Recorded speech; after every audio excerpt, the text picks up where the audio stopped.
Bonsoir, troisième numéro de Binti Minoudi avec ce soir comme invité Valérie Bozzi, présidente du groupe La Corse dans la République à l'Assemblée de Corse, maire de Porticcio, présidente de la communauté de communes de la Pieve de l'Ornano. Valérie Bozzi, bonjour, merci d'avoir accepté notre invitation. Bonjour, merci pour votre invitation. Je suis maire de Grosseto-Prugne. Dont Porticcio fait partie. Exactement. Merci en tout cas de vous être échappé quelques minutes de l'Assemblée de Corse où la session se poursuit. Au sommaire de ce Binti Minoudi, les différents dossiers de la rentrée avec notamment et bien sûr l'interminable saga des déchets. L'exportation se dessine, les prix de l'appel d'offres ont été ouverts aujourd'hui par le Civadec, mais aussi la douloureuse mise en place de la collectivité unique. Et puis nous nous intéresserons à la situation de la droite insulaire. Il y aura bientôt des élections dans les fédérations Les Républicains. Binti Minoudi, Patrick Vinciguerra. Avec comme invité ce soir Valérie Bozzi, présidente du groupe La Corse dans la République à l'Assemblée de Corse et maire de Grosseto-Prugne. Valérie Bozzi, rebonsoir. Pourquoi l'économie insulaire, malgré le PUI, malgré les différents dispositifs fiscaux mis en place dans le passé, malgré les différentes aides, pourquoi cette économie semble ne jamais vouloir décoller? En tout cas, les chefs d'entreprise ne sont jamais contents. La politique de relance de l'État au plan national n'est pas la bonne, ou est-ce la CDC qui ne joue pas pleinement son rôle comme le sous-entend ce chef d'entreprise? Mais c'est un peu les deux, effectivement. Je crois que la CDC s'est arc-boutée sur une volonté, l'autonomie générale, et n'a pas poussé finalement à un statut fiscal. C'est ce que disait le chef d'entreprise dans son intervention. Un statut fiscal aujourd'hui pour les TPE-PME, c'est à mon avis ce qui aurait pu être demandé à l'État et ce qui avait le plus de chances d'aboutir et ce qui aurait permis d'aider ces entreprises. C'est quand même 80% du PIB de la Corse. Partie quand même les commerces et le service. Ça fait quand même partie des revendications de la majorité territoriale. Non, c'est l'autonomie. C'est l'autonomie. Et en fait, on s'est tellement, la majorité a tellement voulu aller plus loin et au final, ils n'ont obtenu aucun statut fiscal. Ces entreprises, elles sont à la même enseigne que sur le continent, ce qui n'est pas évidemment acceptable parce que on a une saisonnalité plus importante, des contraintes liées à l'insularité. Et ça, je pense que le chef de l'État était à même de l'entendre et aurait pu permettre un statut fiscal adapté à la Corse. Et d'ailleurs, moi, je lui en avais parlé lorsqu'il est venu sur Bastia. Nous avions évoqué la question et j'avais demandé lors de la dernière session au président de l'exécutif de faire une commission pour travailler sur ce statut fiscal dérogatoire. Pour l'instant, j'attends encore. J'espère qu'en tout cas, on se saisira de ce problème parce qu'effectivement, on s'est fourvoyé selon vous sur des questions institutionnelles. On s'est concentré beaucoup, la majorité s'est concentrée sur la réforme institutionnelle et a délaissé en se disant c'est ça ou rien. Finalement, ça a été rien. En tout cas, pour l'instant, c'est rien. Mais le développement économique ne se décrète pas. De quels maux souffre notre économie? Que faudrait-il faire en urgence? Évidemment, le développement économique ne se décrète pas et nous avons la chance d'avoir beaucoup de chefs d'entreprise et l'entreprise encore c'est quelque chose qui finalement se crée beaucoup. Il y a beaucoup de création d'entreprises et l'entreprise privée aujourd'hui se porte plutôt bien, mieux que dans certaines régions et je crois que ça c'est très important et c'est cela que la collectivité de Corse doit aider. Elle doit être un vecteur pour aider la création de ces entreprises, aider leur développement et aujourd'hui je crois qu'elle n'est non seulement elle ne les aide pas, mais elle parfois un frein.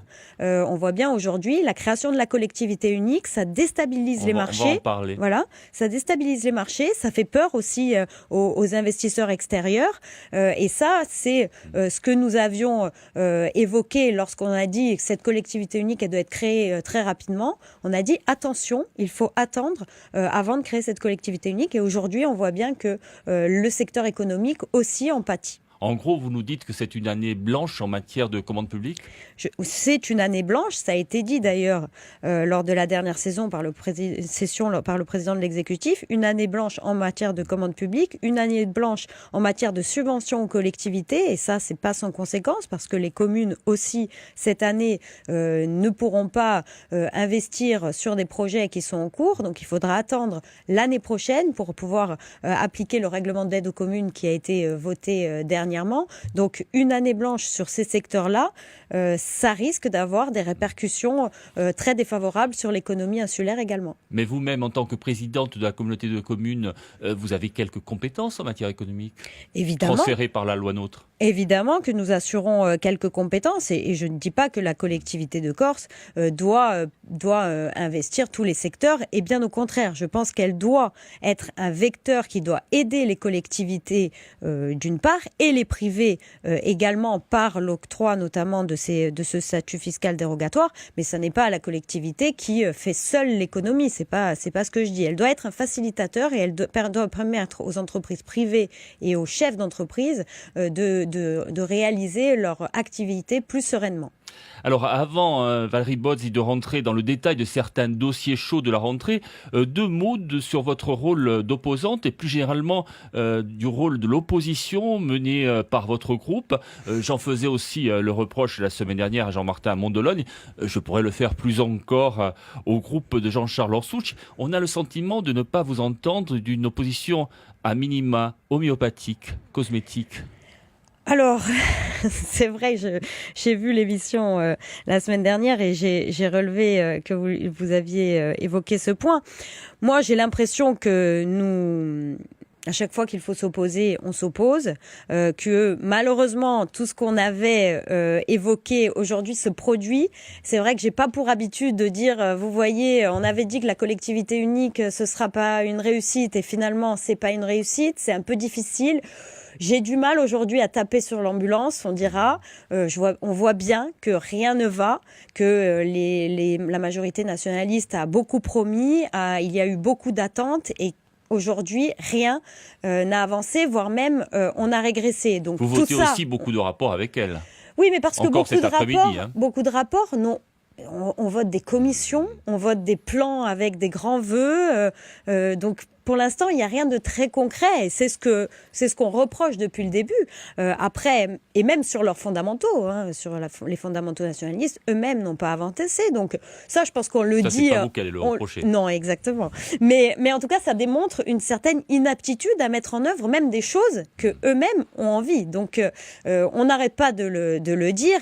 Après, c'est vrai que je suis aussi, vous l'avez rappelé, maire, présidente d'une intercommunalité. Donc, mon quotidien, c'est ça. C'est vrai que c'est pas venir agiter le chiffon pour dire, vous voyez, les nationalistes font mal les choses. Ils ont été élus. Malheureusement, ce qu'on avait prédit de mauvais se concrétise, mais moi, ça me réjouit pas. Je vois bien que dans 3 ans, la collectivité de Corse, elle sera mal en point. Dans 3 ans, il y aura des élections. Dans votre groupe, la Corse dans la République, où vous n'êtes que 6, vous êtes à l'aise entre, d'un côté, Pierre Diong, qui, quand il prend la parole, c'est souvent pour s'associer à la position de la majorité nationaliste, et de l'autre, Pierre-Jean Luciani, qui, à l'inverse, dans son opposition nationaliste, et parfois dans l'excès. C'est le grand écart, et c'est difficile pour être audible dans ces conditions. Alors, c'est vrai qu'on a un groupe assez atypique, mais c'est de cette façon que j'ai construit cette liste. Je vous le rappelle, j'avais voulu une liste d'ouverture, donc je savais très bien qu'avec Pierre Diong, par exemple, ce serait le signe de débat. Mais pour moi, le débat en interne est plutôt intéressant et je pense que notre groupe représente effectivement les différentes facettes de la société corse et ça, je pense que ça fait beaucoup avancer les choses. Pierre-Jean Luciani, par exemple, dans ses excès, est-ce qu'il ne parasite pas votre message ? Dans ses excès, il a eu un excès quand il a tourné le dos au président et on ne parle que de ça et depuis il n'y a pas eu d'autres excès. Je crois que voilà, il a agi sur le moment, il s'est expliqué, ça n'était pas parce qu'il parlait corse, c'était parce que dans son discours il parlait d'un État colonial. Voilà, donc aujourd'hui je pense que il faut passer à autre chose sur ce point-là. Et quant à Pierre Diong, vous dites qu'il vote souvent les rapports nationalistes, il les vote uniquement sur la langue corse. Si vous regardez tous les autres rapports, rapport, il ne Non, vote jamais. Je parlais pas de vote, je parlais de prise de position. De prise de position, d'une manière générale, il ne va pas Donc, dans les sens des nationalistes. Mais j'assume, mais tout à fait, puisque c'est moi qui l'ai voulu. Voir ces contradictions. Exactement. Et je pense que c'est un atout pour un groupe de discuter. Peut-être que les élus nationalistes, eux, n'ont pas assez de discussions en interne.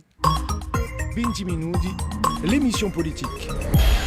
Venons-en à Valérie Bauds et à l'actualité du jour, la rentrée de l'Assemblée de Corse, une rentrée à laquelle se sont invités ce matin des agents de la CDC en colère. Ils parlent de malaise, de souffrance au travail depuis l'avènement de la collectivité unique.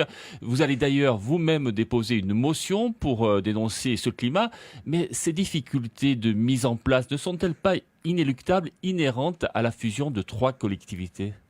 Évidemment, et d'ailleurs, c'est ce que je disais tout à l'heure, nous avions dit que cette collectivité unique, fusionner une collectivité territoriale et 2 départements, ça n'était pas simple et ça s'est fait trop rapidement en amont. Et aujourd'hui, c'est très compliqué de mettre en place, d'harmoniser, mais même les services, on n'a toujours pas d'organigramme bien défini, les directeurs ne sont pas encore définitifs, donc ils nous disent, les agents, qu'ils ont du mal à travailler. Et une collectivité unique en Corse qui a du mal à travailler, c'est les services publics rendus aux Corses qui ne fonctionnent plus. Et ça, à 9 mois de cette collectivité unique, c'est évidemment pas acceptable. Parce que tout ça, ça aurait dû être fait en amont. C'est ça qu'on dit, qu'on regrette, c'est que le chiche qui a permis cette collectivité unique, aujourd'hui, on en paye un peu les conséquences. On aurait pu le prévoir en amont pour éviter justement que ce personnel se sente un petit peu dans l'impossibilité de faire son travail. Dans les grandes régions qui ont fusionné en 2015 au niveau national, je pense à la Nouvelle-Aquitaine, au Grand Est, à l'Occitanie, ce n'est pas non plus un long fleuve tranquille, c'est compliqué, y compris 24 mois après. Oui, c'est l'argument que nous a servi également le président de l'exécutif ce matin. Mais c'est pas parce que ça va mal ailleurs que aujourd'hui on doit se satisfaire que 9 mois après, il y ait tous les syndicats qui soient unanimes pour dire que la collectivité ne fonctionne pas. Je ne dis pas que ça devait être fait en 2 mois et que ça devait être facile. Évidemment que c'était compliqué. Mais il y a une souffrance qui doit être prise en compte et l'intérêt de la motion que nous avons déposée, c'est simplement de cela, de dire voilà, pourquoi on est obligé ce matin d'attendre que le personnel, qui n'est pas syndiqué, que du personnel se mobilise pour bloquer une session, pour finalement les entendre entre midi et 2 à 13h, pour leur dire on va faire des réunions pour travailler avec vous. C'est tout simplement ça qu'on dit, c'est qu'il faut les écouter, parce que ce sont eux qui vont faire fonctionner la machine, et que cette fusion a été faite sans préparation, et qu'eux n'en sont pas responsables. Alors aujourd'hui encore, Valérie Bauds, la Corse a fait un nouveau pas vers l'exportation de ses déchets. Le Civadec a retenu 2 offres, on vient d'entendre François Tatti. L'exportation, c'est un aveu d'échec, d'impuissance. À qui la faute ? L'exportation, évidemment que c'est l'aveu d'un échec, d'autant quand on veut l'autonomie pleine et entière. Et le président de l'exécutif l'a rappelé en avril dernier, il a dit que cette solution devait être transitoire. À qui la faute ? Bien sûr, on va nous dire ce sont les décennies précédentes qui n'ont rien fait, mais je pense que pendant 2 ans, les nationalistes n'ont rien fait. Ils sont restés sur cette volonté d'augmentation de 60% de tri en 2 ans, mais n'ont pas donné les moyens aux communautés de communes qui effectivement... La vôtre n'est pas très vertueuse dans ce domaine. Mais non, là encore, c'est une erreur. Nous avons mis en place un système nous avons fait une étude. Nous avons récupéré la compétence il y a un peu plus d'1 an. Nous avons fait une étude pour mettre en place un système sur une intercommunalité de grande taille, qui part de Coty jusqu'à Tchamanach. Donc c'est vrai que c'est des investissements très lourds. Il y a plus de 2 millions d'euros d'investissement pour mettre en place le tri sélectif. Ça se fait pas en un jour. Et à ce niveau-là, la collectivité, l'ex-CTC, n'a pas beaucoup aidé les communautés de communes. Aujourd'hui, ils s'en rendent compte et d'ailleurs, ils disent que ils ont réuni les communautés de communes et ils vont les aider, mais il fallait s'en rendre compte avant. Et avant de dire en 2 ans, tout sera réglé. Et le monsieur Sargentine, donc le conseiller exécutif, ce matin disait on a été confronté à une chose, la compétence est partagée. Effectivement, la compétence des déchets est partagée, donc ils ne pouvaient pas tout régler seuls, il fallait collaborer avec l'État et les communautés de communes. C'est ce qu'ils font aujourd'hui, mais on a perdu 2 ans, en gros. Aujourd'hui, l'exportation, 108 € la tonne, sans la mise en balle, sans le transport, ça pourrait monter jusqu'à 300 € hors taxe la tonne. C'est trop cher. Mais évidemment qu'il y aura Ça va un se surcoût, traduire c'est comment en toujours termes de trop taxes cher. sur les ordures ménagères? Ce sera à calculer, effectivement, et surtout, nous ne savons pas encore comment la CTC compte aider les communautés de communes, justement, pour faire face à ce surcoût qui ne devra pas, à mon avis, impacter les résidents. Il faudrait renoncer à l'exportation, comme le laisse entendre François Sargentini, peut-être, et trouver une autre solution, parce que c'est trop cher. S'il y a une autre solution, autant en discuter. C'est sûr que ça entraînera un surcoût qui sera, à mon avis, très important. L'autre solution, c'est la réouverture des centres. Mais qui, a priori, n'est pas une solution possible vu les derniers blocages. Alors, on arrive quasiment au terme de cette émission. Il nous reste 5 petites minutes. On évoque la situation de la droite insulaire et plus précisément des Républicains. Il y aura le 13 octobre des élections dans les fédérations LR. Marcel Franchici pour la Corse du Sud, François-Xavier Ceccoli, c'est le casting. François-Xavier Ceccoli pour la Haute-Corse, c'est le casting. Tout à fait. François-Xavier Ceccoli, donc, qui est secrétaire départemental de la Haute-Corse depuis des années, sera candidat et je pense qu'il remplacera Stéphanie Grimaldi, qui a fait le choix de ne plus être candidate. Je pense qu'il sera seul candidat et qu'il fera un bon président pour la fédération. Marcel Franchici est, lui, président depuis de nombreuses années. Il sera candidat à sa succession et je pense qu'il n'y aura pas d'autres candidatures pour l'instant, en tout cas. Marcel Franchici veut fusionner les 2 fédérations, il a raison? Marcel Franchici veut fusionner. Il y a d'autres personnes qui le veulent. François-Xavier Ceccoli également. C'est, je pense, une bonne chose. À l'heure de la collectivité unique, ça a tout son sens. Et puis, pour redonner une nouvelle dynamique à ce parti, ça me semble être aussi quelque chose d'intéressant. Est-ce que ça suffira pour rassembler une droite insulaire qui, à l'image de ce qui se passe au niveau national, semble toujours aussi éclatée? Ça suffira pas, évidemment. Les tensions existent toujours, on va pas se le cacher, mais je pense qu'aujourd'hui, il faut s'entourer de personnes qui, justement, veulent reconstruire et veulent partir sur de nouvelles bases. On le sait, les partis traditionnels, le parti LR n'est pas sorti indemne des présidentielles. C'est encore plus vrai au niveau régional. Donc, le chemin sera long pour la reconstruction, mais je pense qu'il y a beaucoup de personnes, et notamment des jeunes, qui nous demandent de continuer ce travail-là et un jour, je suis sûre que la reconstruction sera pleine. Tension avec qui? Avec Jean-Martin Mondolone qui est un autre groupe, mais aussi avec Laurent Marcangeli? Non, Jean-Martin Mondolone ne fait pas partie des LR et il n'y a pas de tension. Non, il ne fait pas partie des LR, mais il fait partie de la droite quand même. Oui, mais voilà, il a son parti, une droite régionaliste, donc c'est pas des tensions. Avec Laurent Marcangeli, avec Jean-Jacques Ferrara? Bon, des tensions, on va pas personnaliser les tensions, elles ont existé, on va essayer de les mettre plutôt derrière nous et aujourd'hui d'essayer de reconstruire. C'est, je crois, ce qu'attend la population et ce que nous attendons aussi d'un parti. Laurent Marcangeli, qui a pris ses distances avec les Républicains, il veut créer son propre mouvement, reste selon vous le candidat légitime de la droite au municipal de 2020 à Ajaccio? Laurent Marcangeli, effectivement, est le candidat légitime de la droite. Il est d'abord maire sortant. Il a effectué avec son équipe un travail très important sur la ville et je crois que les Ajacciens en seront reconnaissants pour les prochaines municipales. Il crée son mouvement ajaccien justement pour élargir sa base, mais effectivement, il me semble être le meilleur candidat de la droite à Ajaccio. Il ne trouvera personne d'autre à droite sur son chemin?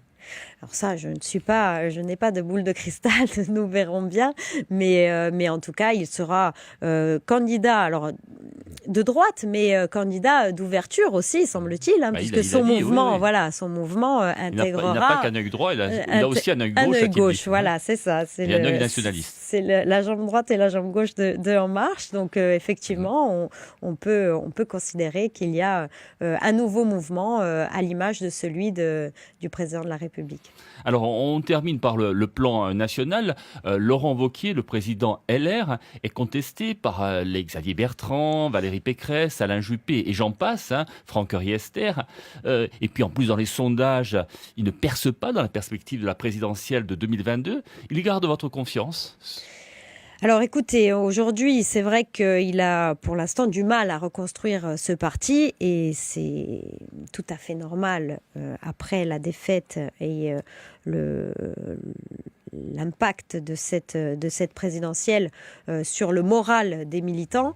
Donc il faut que il n'y a pas que ça. confiance... Il y a ces positions très marquées sur il y a ces l'Europe. positions très marquées. Il prend ses distances. Aujourd'hui, il a dit d'ailleurs, il a rendu hommage à Viktor Orban, le président hongrois. Il y a ces positions aussi sur les migrants qui sont très clivantes. Tout à fait. Donc c'est vrai qui qu'il ne ressemble pas à la droite sociale d'Alain Juppé. Ça, c'est sûr. Et il a aujourd'hui intérêt à recréer, à mon avis, une union entre ces deux droites.